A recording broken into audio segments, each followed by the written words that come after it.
8 minute. हाँ तो friends अब आगे हम डिस्कस करेंगे डायमेंशन के बारे में, which one is the very important topic. ये क्लास 11 के नहीं, आगे आने वाले जो भी आप कंपटीशन का एग्जाम फेस करोगे या आपका बोर्ड भी एग्जाम होगा उसमें डायमेंशन से 1 या 2 क्वेश्चन ऑब्वियसली पूछा ही जाता है। तो डायमेंशन का जैसे यहाँ पे आपको डिफिनीशन होगा, dimension are the power to which the fundamental units are raised in order to express the derived quantity। Dimension क्या है? पावर है। डायमेंशन क्या है? पावर। याद रखिएगा, what is the dimension? Dimension is the power, जिसमें को क्या होता है, हम कैसे लिखेंगे, कैसे एक्सप्रेस करेंगे डायमेंशन को? तो फंडामेंटल यूनिट जो हमारा होता है उसका जो पावर डालते हैं, क्या बोले, फंडामेंटल जो मेरा यूनिट होगा उस पे जो हमारा पावर डलेगा, तो उसी से क्या होगा, हम किसी भी डेराइव्ड यूनिट को क्या कर सकते हैं, एक्सप्रेस कर सकते हैं। मतलब किसी भी डेराइव्ड यूनिट को एक्सप्रेस करने के लिए हम क्या करेंगे, कुछ फंडामेंटल क्वांटिटी लिया जाता है, कुछ फंडामेंटल यूनिट लिया जाता है, उसके पावर के रूप में उसको क्या कर दिया जाता है, एक्सप्रेस कर दिया जाता है। ओके, तो जैसे एग्जाम्पल के थ्रू हम समझेंगे तो आपको बात क्लियर हो जाएगी। तो बात आप ये याद रखिएगा कि जहां भी मास का टर्म आएगा तो कैपिटल एम यूज करना है, लेंथ का टर्म आएगा तो एल, टाइम का टर्म आएगा तो टी यूज करिएगा, करंट के लिए कैपिटल ए, ये सब अपना यूज आप कर लीजिएगा। ठीक, अब इससे आगे हम बात करते हैं कि मोस्ट ऑफ द जितना भी डायमेंशन लिखा जाता है उसमें मास, लेंथ, टाइम, यही तीनों के हेल्प से जितना भी होता है लगभग सारे का डायमेंशन, सारे फिजिकल क्वांटिटी का डायमेंशन लिखा जाता है। किसी किसी में करंट, टेम्परेचर, ये सब का यूज आता है। तो आप ये 3 पक्का याद रखिएगा। चलिए तो हम बात करते हैं कि अगर मान लीजिए कि हमको मास का अभी लिखना है डायमेंशन, तो मास का डायमेंशन कैसे लिखेंगे? तो मास का डायमेंशन में एम, देखिए मास का डायमेंशन में एम कितना बार आता है, कितना बार आ रहा है, 1 बार आ रहा है, तो इसका पावर कितना हम दे देंगे, 1 दे देंगे।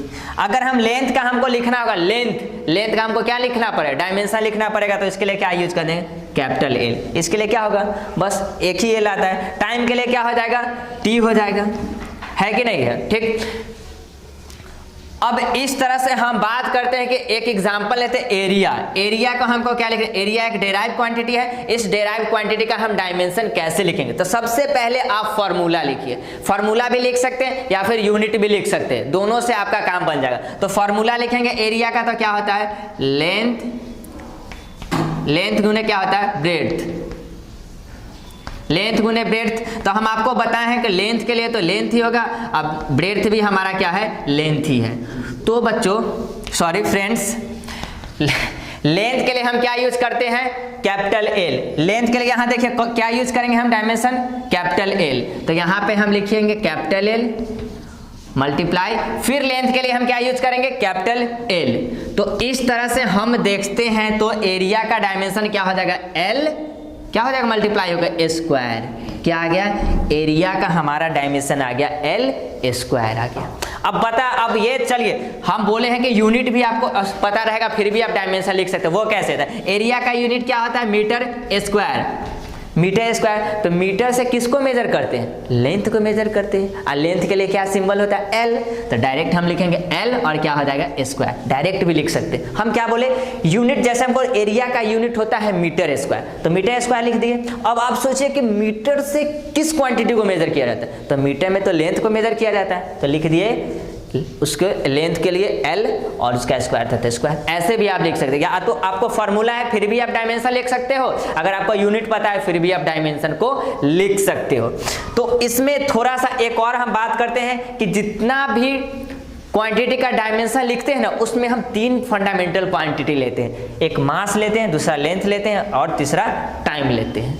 तो देखिए अगर हम तीनों क्वांटिटी में इसको लिखना होगा, एरिया के डायमेंशन को ये तीनों में लिखना होगा, तो हम कैसे लिखेंगे, तो क्या लिख सकते हैं, देखिए तो इसको ये इस तरह से लिख सकते हैं कि एरिया में कहीं मास आ रहा है, कहीं भी मास आ रहा है, कहीं मास का टर्म है नहीं है, तो इसके लिए तो क्या लिख सकते हैं, एम के पावर 0 लिख सकते हैं, मास आ ही नहीं रखता है तो एम के पावर क्या लिख देंगे, 0 लिख देंगे। ठीक, उसके बाद लिखते हैं एल, तो एल यहाँ क्या है मेरा, एल स्क्वायर है, एम एल, और उसके बाद लिखते हैं हम टी। तो एरिया को लिखने के लिए कहीं भी टी आ रहा है? नहीं आ रहा है। जब नहीं आ रहा है तो क्या दे देंगे? जीरो। जीरो का मतलब कि वो चीज़, वो क्वांटिटी इसमें है ही नहीं।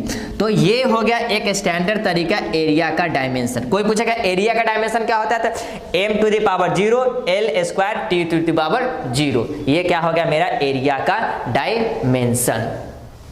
एरिया के डायमेंशन में पूछेगा कि मास का पावर कितना होता है, तो क्या होता है? 0। एरिया के डायमेंशन में लेंथ का पावर कितना होता है, तो 2, और टाइम का पावर कितना होता है, तो वो हम क्या बोलेंगे? 0 होता है। आ रही है बात समझ में? अब इसके थोड़ा सा आगे बात करते हैं। ये क्या होगा, अब एक तरह से आप लिखिएगा, वो ऊपर डायमेंशन बना दीजिएगा और इसको लिखना स्टार्ट कीजिएगा। तो एरिया के बाद हम अलग क्वांटिटी का बात करते हैं, देखते हैं। एकदम ध्यान दीजिएगा, आपको ये समझ में आ जाएगा। तो एरिया के बाद हम वॉल्यूम का बात करते हैं। तो वॉल्यूम में भी आपको पता है कि वो भी क्या होता है, वॉल्यूम का लेंथ, ब्रेड्थ और हाइट। तो वो सारे क्या हो गए, आप बताइए। तो वॉल्यूम, वॉल्यूम के लिए क्या हो जाता है? लेंथ। वॉल्यूम को क्या लिख सकते हैं? लेंथ गुने लेंथ गुने लेंथ। अब आप हमको बताइएगा कि लेंथ के लिए हम क्या यूज करेंगे? Capital L. फिर लेंथ के लिए क्या यूज करेंगे? Capital L. और एक और लेंथ है तो इसके लिए भी क्या यूज करेंगे? Capital L. इस तरह से कैपिटल एल 3 बार है, तीनों को मल्टीप्लाई करेंगे तो एल के पावर क्यू। ये तो इतना हो गया। लेकिन हम आपको बताए हैं कि कोई भी डायमेंशन को हम 3 क्वांटिटी में लिखते हैं, एम एल टी के फॉर्म में लिखते हैं। इसी फॉर्म में लिखे एम एल टी। तो यहाँ m तो आया नहीं, तो m के पावर क्या लिख देंगे? 0। l के पावर कितना हो जाएगा? 3, और t होता है ना उसके बाद, तो t इसमें नहीं आया तो t के पावर क्या हो गया? 0। मतलब कि वॉल्यूम का डायमेंशन क्या होता है? m to the power 0, l to the power 3 और t टू द पावर 0। ये हमारा हो गया वॉल्यूम का। वॉल्यूम के बाद अगर हम बात करें डेंसिटी, डेंसिटी, तो डेंसिटी का फॉर्मूला जैसे आपको पता होगा क्या होता है? मास अपॉन वॉल्यूम होता है। Mass by volume, mass by volume होता है। तो आपको अब ये तो पता हो गया कि मास का डायमेंशन क्या होता है। तो मास का डायमेंशन क्या होता है, आप देख, मास का डायमेंशन क्या होगा? m। मास का डायमेंशन के लिए हम क्या होगा? सीधे m लिख देंगे।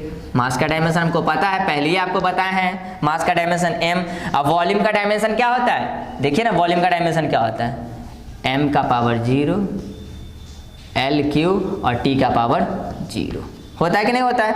अब क्या करेंगे, ये सारे को हम ऊपर ले जाएंगे, ये सारे को हम ऊपर ले जाएंगे। तो ये तो m हो गया, ये m का पावर 0 मतलब 1 हो गया, t के पावर 0 मतलब क्या हो गया? 1 हो गया। तो ये सबको ऊपर तो ले जा नहीं जाना है हमको, ले किसको जाना है? l के पावर 3। तो जब बाई में अगर प्लस में पावर होगा तो बाई को ऊपर ले जाएंगे तो वो पावर किस में हो जाएगा? निगेटिव पावर है। तो l के पावर क्या हो जाएगा? -3 हो जाएगा।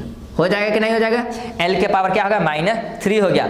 और बताइए इसमें t है, t तो 0 ही है, t नहीं है तो क्या लिखेंगे? t 0 है। तो इस तरह से डेंसिटी का डायमेंशन क्या होगा? m l के पावर -3 और t टू द पावर 0। ये आपको समझ में आया कि कैसे लिखा डेंसिटी, उसका फॉर्मूला लिख दिए। अब फॉर्मूला लिखने के बाद क्या किए, मास के लिए m डायमेंशन होता है, वॉल्यूम के लिए डायमेंशन हम जान गए कि क्या होगा? l क्यू होता है। तो क्या किया, m l के पावर 3 बाई में था तो ऊपर ले गए तो -3 हो गया, t तो उसमें होता नहीं है तो t 0। ठीक। और अगर हम